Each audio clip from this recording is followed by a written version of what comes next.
is joining us from the road via cell phone, so if he cuts out, he'll call us right back. Congressman Ron Paul, he's been a busy man out there speaking to millions of young people around the country, and we're doing a great job exposing collectivism and the path this country's going on. And on this Friday edition, a few days after the election, we have a couple of minutes here, or 30 minutes or so, with Congressman Ron Paul. Congressman, I don't know how you do it, holding up under something that a young man couldn't do, but great job getting the message of liberty out during the campaign.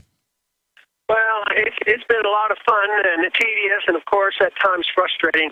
But what really gets me going or keeps me going is what everybody knows is that I have identified with a lot of young people, as you have. You know, I'm going to the campuses, and that's why I've never dwelled on D.C. D.C. is important, but D.C. is a reflection of what the next generation is going to be thinking about and realizing. So that's where I'm optimistic. Washington's as big as mess as ever. But there's reason to believe that all the freedom organizations, your radio show, we're all making some progress and more in the last 5 years than we did probably in the previous 20 years. Absolutely. Look, Bev Harris, who is, as you know, one of the top voting fraud experts in the country, she's nonpartisan. She says a lot of Romney votes didn't get counted. They called states long before they should have. That article's up at Infowars.com. I know it looks like you're a spoiled sport if you talk about election fraud, but it's been certified and proven over and over again. I don't so much see it as a mandate for collectivism that Obama got reelected. I see it as a mandate that people have been dumbed down and that Romney wasn't really somebody who was really speaking out against Obama. But when you make the statement, Congressman, that the U.S. election shows we're far gone, can you elaborate on that? Well, yes, and the subject comes up because the big talk now is a fiscal cliff. And in many ways, I work on the assumption that we've sort of gone off the cliff. Nobody realizes because we haven't hit the bottom and we don't know what the ramifications are. But in the election, what I was thinking about at that time was that one of the things that Obama was able to do was play on fear of those people, you know, in the Rust Belt, who are used to artificially high wages and jobs and bailouts, and he played on that. So in many ways, it was those individuals in Ohio and Michigan and Wisconsin are saying, hey, you protect me, take care of me, make sure my checks are coming. And I said it's not a whole lot different than the way they line up on the streets in Greece. You know, don't cut anything, and the people who are on the dole want it. So in that way, that side of the argument won. But I'm not as down on what happened in the election because 12 million decided not to bother, which isn't all that bad, you know, because they decided they looked at Romney and they looked at Obama and says it's not worth the effort, and they know this whole system is rigged against us if we try a third party, so they just said the heck with it. And but I think those are our supporters. I mean, I think those are people who probably listen to you and pay attention to me, but they know that, you know, the current system isn't working.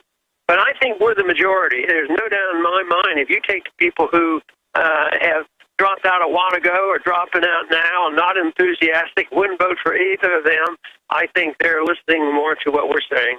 That was my next question. I saw some of the breakdowns in areas of Florida and other places where there were massively less Republican voters just not voting this time around than voted 4 years ago with McCain and Obama.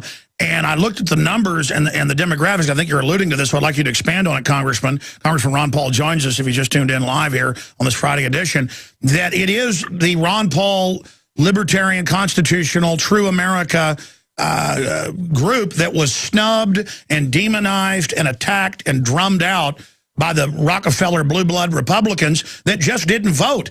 I mean, I know that I ended up not voting because of that. Richard Reeves, one of my crew members who was one of your delegates, he ended up not doing that. Most Republicans and conservatives and libertarians I talked to just said, hey, let Obama come in and bring in total communism. Let's let everybody really see what this is like. No more of these fake Republicans who are basically exactly the same, Republican in name only, counterfeit conservatives. I mean, what I'm hearing is people are voting by buying 4 or 5 million guns a month, and they're done. Yeah. People are hunkering down, and they realize this. And the big question, the big job we had is when the major crisis hits, the really big one is, there will be a revamping. There's always a restoration of a currency that people can at least trust for a while or are told to trust it, and they have to have restored confidence in a government. And right now, though, the contest is between us who would like very limited federal government and a lot of self-government versus those who want to march onward.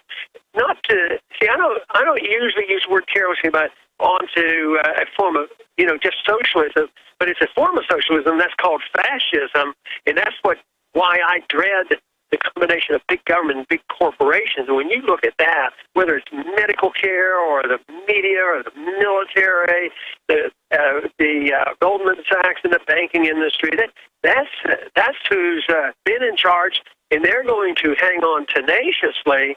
So our challenge is very great, but our numbers are growing by leaps and bounds, and people, because of the crisis, they're looking elsewhere because they know that these economic policy of Keynesian and the inflation of the Fed, they're not confident that they can do it again. There's a term out there, Obamaism or Obamaism, basically communism, and you just said it as someone who studied history and also finance and economics. They're always saying, oh, we have the choice of fascism or socialism and the extreme of socialism, communism. But Stalin and Hitler had a pact together. They divided Poland in half. Stalin admired Hitler and adopted much of what he did. Mussolini and Hitler were actually National Socialists. They socialized things for the general public, but allowed mega robber barons to have a centralized fascist economy. And historically, that's what I've seen, just studying history myself, is you get a socialism or communism on the bottom with powerful exempt elites or empires that are incredibly wealthy, with the general public fighting over scraps. And I mean, this is the type of real definition we need out there, that liberalism we hear about is not liberal at all, like Thomas Jefferson, a real liberal. This is a virulent authoritarianism. Yeah, and when these changes occur, if National Socialism is defeated, they have no trouble becoming communists. In the communists in Russia, the KGB became sort of corporatists. All of a sudden that was amazing to me that in 5 years that you had these billionaires, and then I found out that it was the KGB that ended up owning most of the big businesses. They did have more of a market economy, and you can't complain about the Soviets falling apart, but really many of the same people stayed in charge. So they're very flexible. They want power and money and control, and what they call it is secondary to that. Sure, and again, the proper definition of Obamunism, which I hope everybody adopts, is the high-tax, big government, economic growth-killing, centrally planned economic regime favored by Barack Hussein Obama, essentially the same as communism and socialism. And, I mean, if this isn't Obamunism, I don't know what is, Congressman. When you talk about we're already over the cliff, when you talk about, we are basically far gone, that's not negativity. That's historically being accurate in my well-researched view. But can you flesh it out? You talked a few years ago about something big is coming. Break down where we're going, because I've seen numbers even in the Wall Street Journal that our per capita government debt, individual debt, is far above Greece's even. And so how you expect historically, you've predicted so much of this, what you expect to now unfold as we see the economy imploding just days after Obama gets back in.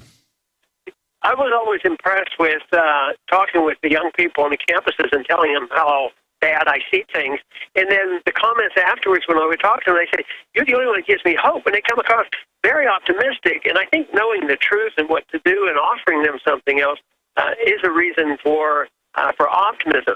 But my point about us being over the cliff means that I don't work on the assumption that all of a sudden there's going to be an agreement in December or January, and they're going to solve spending and deficit problems and the entitlement. Nah, that's not going to happen. So we're over the cliff in that sense, and we're falling off. We just don't know the entire consequences of this. So I see the consequence being that there will be more and more debt and more inflation. The money will finally come out and start bidding up the prices even more so. And today I wrote a little thing commenting on the Germans wanting to get their gold holdings out of the Fed holdings up in New York. And I said, maybe this is the crack in the seams where they're losing confidence of the supremacy of the dollar, as well as the supremacy of our political system. You know, we went through depressions, we went through world wars, and we always came out on top. You know, people said, and even now, I mean, we're still on top in the sense that when they have a crisis day in the markets, people will still buy those stupid government bonds, you know, because they don't know where else to go. But I think this idea that the Germans are saying, hey, do you really have our gold? And what if they find out that the gold isn't there? What if they decide to go along with our concerns and check and say, tell us where our gold is as well? And that, to me, will combine with the recognition that the war that we took upon ourselves, the drone war and the unwarranted continuous bombing in this global war on terrorism is going to be something that we can't handle, because just having a lot of nukes on submarines can't solve those problems. And if we get weakened with our dollar and financially, I think we'll be a paper tiger militarily. And then I see what would happen then is a movement for all the countries that we have belittled and badgered and you know, bombed. They're going to love to come piling on us, and it'll be interesting to see if in the next year or two this whole thing about what Germany's talking about might not be the opening salvo on an international attack on our dollar. And Congressman, as you know, there's a bunch of other countries, a lot of Latin American countries led by Venezuela, that are pulling their gold out of England, out of the euro, out of the U.S. as well. And so we really see the battle lines being drawn. We see the Chinese trying to get away from treasuries. And then here at home, we did a National Harris poll for Infowars.com that just came out yesterday, a scientific poll. 35% of Americans would accept the electric shock bracelets that the TSA, actually with Homeland Security 2 years ago, looked at adopting, where we all wear taser bracelets. That way we're all safe. I'm not joking, folks. And also 30%, or nearly a third, in the same Harris poll said they would accept a TSA body cavity search. This is not satire, ladies and gentlemen. Congressman, you yourself have complained of the abuse at their hands. And now we've seen other Congress people complain of it, and it's getting more intense. What is your take on the 1.6 billion bullets now being purchased by Homeland Security? What is your take on the TSA now on the highways, all of this expansion of the police state? Well, it's all preparation. They say just in case there's an emergency, we have to restore order. Some of them are probably sincere in the sense that we can't control events. They didn't control events. They didn't know when the storm was coming. But if it does occur, you know, they want to, order is what they want. They want order, and therefore it doesn't prove that they have something absolutely planned on paper exactly what they're going to do and when. But they also know the fragility of the system, like we know. We know it's fragile. And we know that whether it's a storm or a financial crisis, that people are going to get unruly. And my argument is that it is a moral issue, but there's a lot of morality that needs to be taught, because people who give out government services they believe themselves to be very moral. Just like, you know, the thug on the street, he doesn't necessarily lay awake at night for what he has done wrong. But I think as the government breaks down and can't provide the services, that immorality will be expanded with the people, and the people will say, well, the government has to do this, and they're not forthcoming, so therefore I am going to take what is rightfully my own. And I think our enemies know that, and they'll say, well, even though they have pretended that they were going to take care of everybody who needs help, they're really there to control them. So this is why I think they lay these plans. But it is rather scary, especially since the founders didn't even want a national police force. We shouldn't have any federal agents other than our military to have guns. And now we have hundreds of thousands, I don't know the exact number, I know it's over 100,000 federal agents who are carrying guns, and that number is going to continue to expand. It looks like they have a lot of guns if they're buying a lot of bullets. So basically, do you agree with my boil down that they know the collapse is coming, they're digging in for it, while telling the public it's bad to basically be a prepper? I mean, why doesn't government want us to be preppers? 11 days without power now in many areas of New York and New Jersey, and all government is doing is frustrating the efforts. It's churches and citizens that did prepare that are actually holding things together and giving their neighbors food. Some estimates are more than 60% made no preparation. They're just begging the government. That's the Obama disaster plan, is to have just, I guess, a bucket you beg for government handouts from. Yeah. Well, that will come to an end. I don't know if you saw it, but this picture should be used by all of us to show exactly how efficient they are. Did you see the picture of the FEMA office up in New York? They had the storm, then the northeastern come in, and the snow came, and the sign says FEMA office closed due to weather. Yes, I did see that.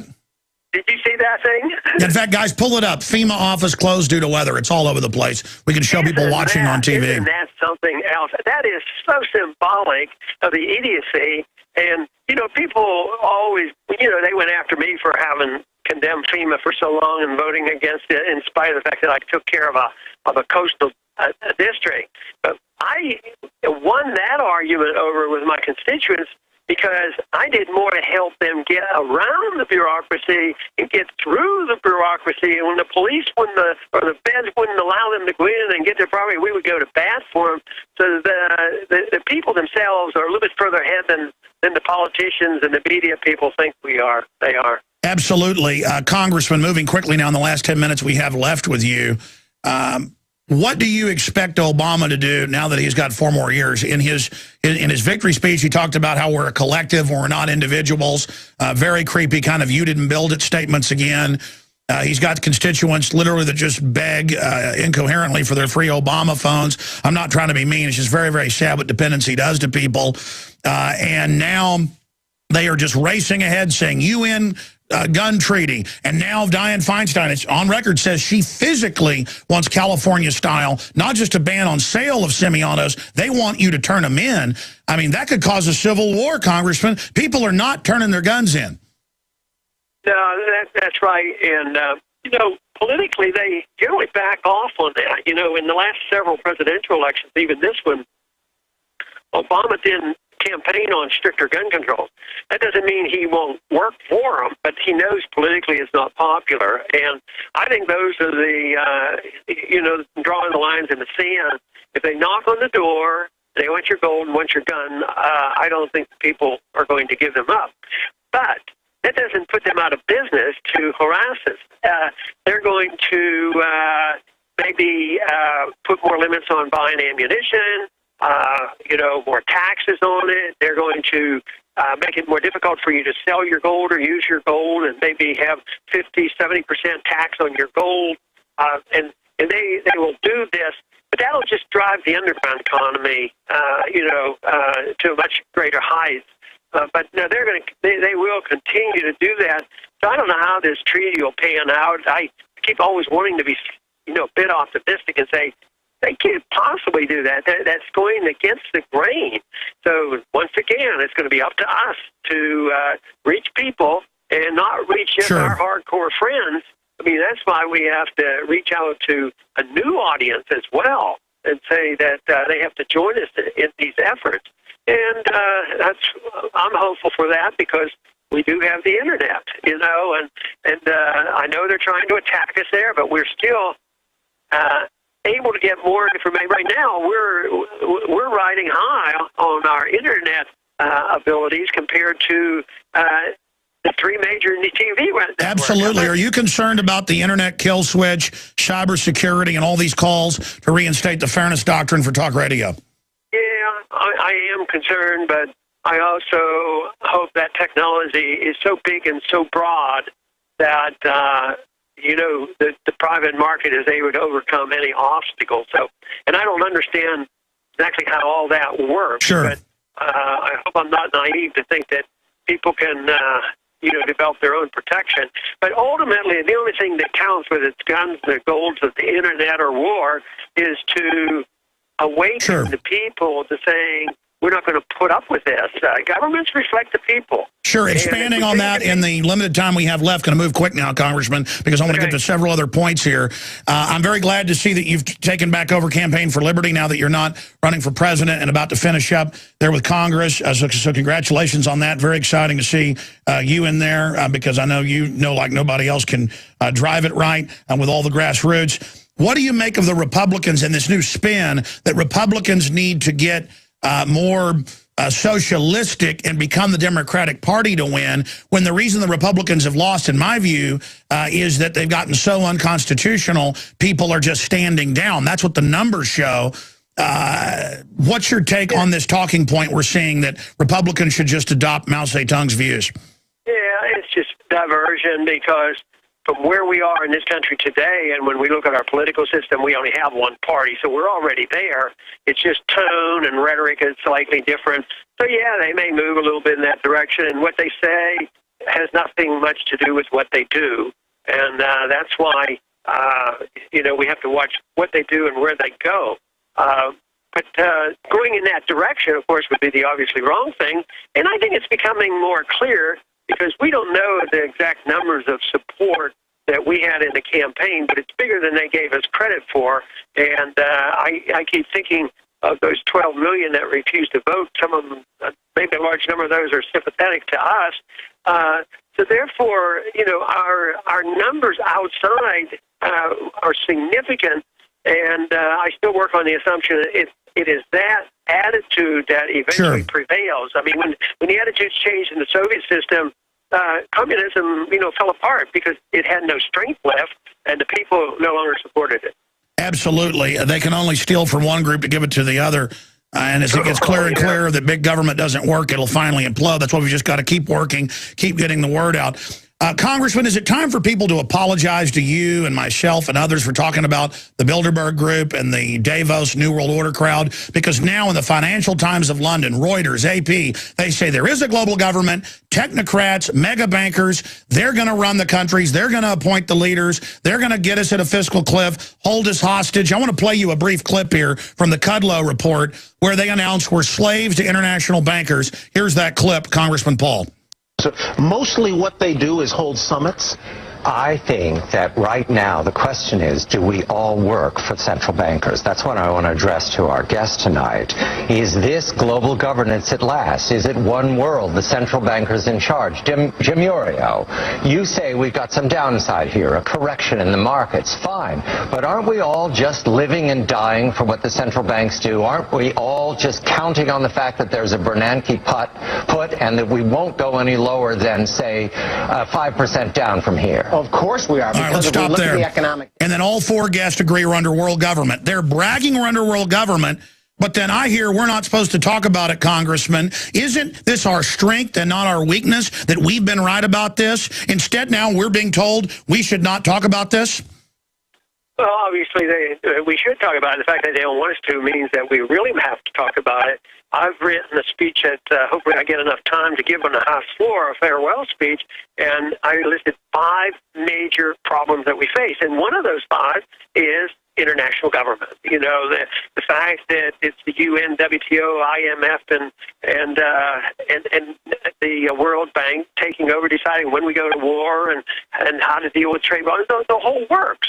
So I would say giving up of our national sovereignty, it's bad enough that we've given up individual and state sovereignty to our federal government, but I see the giving up of our national sovereignty to internationalism, and they claim, well, they need the WTO to have free trade. They need the WTO to protect the powerful trading special interests, the internationalists. So, yes, that is a big issue, but don't hold your breath on getting your apology because I don't think Chris Matthews is going to call you or Rush Limbaugh is going to call you in the next week or two. Absolutely. Well, we only got a minute and a half left. Congressman, I hope you can come back again soon. I don't want to kill you, literally, making you work so hard, but thank you so much for coming on the broadcast. In closing, we just want to thank you for all you've done, and can you talk about also the vindication that they now admit, all over the news, LA Times, you name it, that al-Qaeda was put in by the UN and NATO and our government in Libya, now in Syria.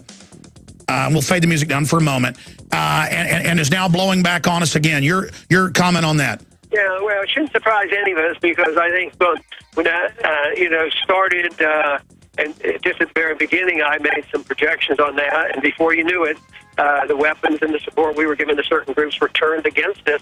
So it's, I don't have to be a genius. You don't have to be a genius to figure out. Very well said, Congressman. Somebody who was really speaking out against Obama. But when you make the statement, Congressman, that the U.S. election shows we're far gone, can you elaborate on that? Well, yes, and the subject comes up because the big talk now is the fiscal cliff. And in many ways, I work on the assumption that we've sort of gone off the cliff. Nobody realizes because we haven't hit the bottom. We don't know what the ramifications are. But in the election, what I was thinking about at that time was that one of the things that Obama was able to do was play on fear of those people, in the Rust Belt, who are used to artificially high wages and jobs and bailouts, and he played on that. So in many ways, it was those individuals in Ohio and Michigan and Wisconsin are saying, hey, you protect me, take care of me, make sure my checks are coming. And I said it's not a whole lot different than the way they line up on the streets in Greece. Don't cut anything, and the people who are on the dole won it. So in that way, that side of the argument won. But I'm not more in the last 5 years than we did probably in the previous 20 years. Absolutely. Look, Bev Harris, who is, as you know, one of the top voting fraud experts in the country, she's nonpartisan. She says a lot of Romney votes didn't get counted. They called states long before they should have. That article's up at Infowars.com. I know it looks like you're a spoiled sport if you talk about election fraud, but it's been certified and proven over and over again. I don't so much see it as a mandate for collectivism that Obama got reelected. I see it as a mandate that people have been dumbed down and that Romney wasn't really. He is joining us from the road via cell phone, so if he cuts out, he'll call us right back. Congressman Ron Paul, he's been a busy man out there speaking to millions of young people around the country, and we're doing a great job exposing collectivism and the path this country's going on. And on this Friday edition, a few days after the election, we have a couple of minutes here, or 30 minutes or so, with Congressman Ron Paul. Congressman, I don't know how you do it, holding up under something that a young man couldn't do, but great job getting the message of liberty out during the campaign. Well, it's been a lot of fun and tedious, and of course at times frustrating. But what really gets me going or keeps me going is what everybody knows is that I have identified with a lot of the young people, as you have. I'm going to the campuses, and that's why I've never dwelled on D.C. D.C. is important, but D.C. is a reflection of what the next generation is going to be thinking about and realizing. So that's where I'm optimistic. Washington's as big as mess as ever. But there's reason to believe that all the freedom organizations, your radio show, we're all making some progress.